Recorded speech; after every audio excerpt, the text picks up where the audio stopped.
Reports from Saigon said thousands of people were roaming Da Nang airfield. But as the plane landed, this did not at first seem evident. But then people poured from behind buildings and revetments, racing on cars, jeeps, trucks, Hondas, and on foot, desperate to get to the plane and make sure they got on before anyone else. One guy got on. As soon as the rear stairway was lowered, the stampede of terrorized people tried to storm the plane.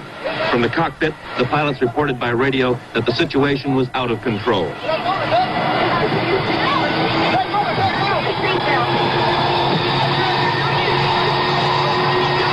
Several times the pilots moved the plane, hoping to break the crowds around the rear ladder. There was no control. High-ranking officers in Da Nang have fled, leaving soldiers and airmen to fend for themselves.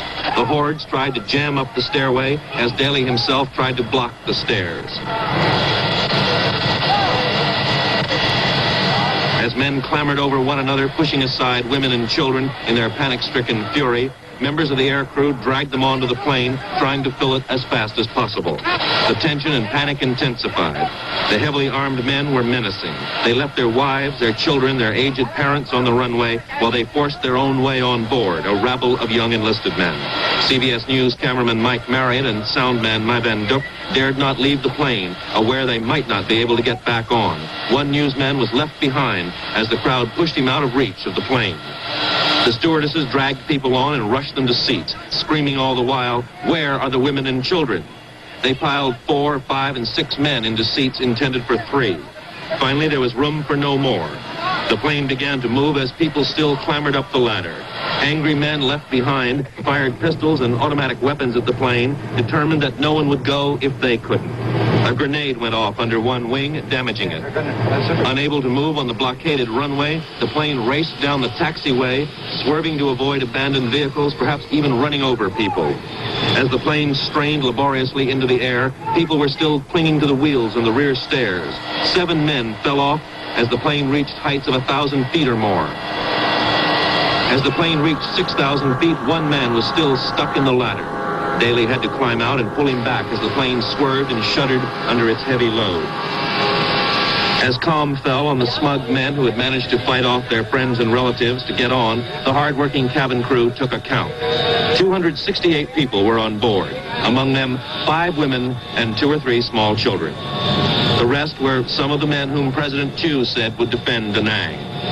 They had no apparent feelings about leaving others behind, only gratitude that World Airways had saved their lives, with a flight that Ed Daley intended for refugee women and children. Once in flight at low altitude because the damaged rear stairway wouldn't close, the pilots assessed the damage to the plane. Bullets had damaged gas lines and the plane was losing fuel. The pilots were not sure the wheels would function on landing because people had attempted to hide in the wheel wells. The flight from Da Nang to Saigon normally takes about 50 minutes. This one took more than an hour and a half. Another World Airways plane flew alongside trying to assess the damage and reported that the cargo hatches were open and full of people.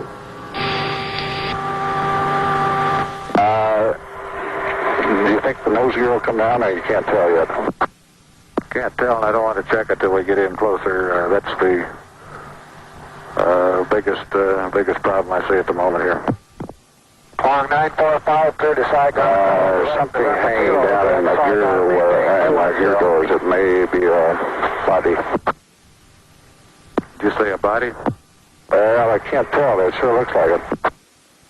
Could be. We had them climbing all over. One man on the escort plane said that crew was praying for us on the damaged plane. Not knowing whether the wheel assemblies would hold, the flight crew put the plane, almost empty of fuel, down very gingerly on the runway at Saigon, and the deserters on board cheered. As the plane taxied to a parking place, soldiers poured out of the luggage holds. As cameraman Marriott was filming the unloading, a South Vietnamese Air Force security officer arrested him for taking these pictures. The Air Force had things under control again. But the men and women of World Airways had brought their plane and its load home. Bruce Denning, CBS News, back from Da Nang.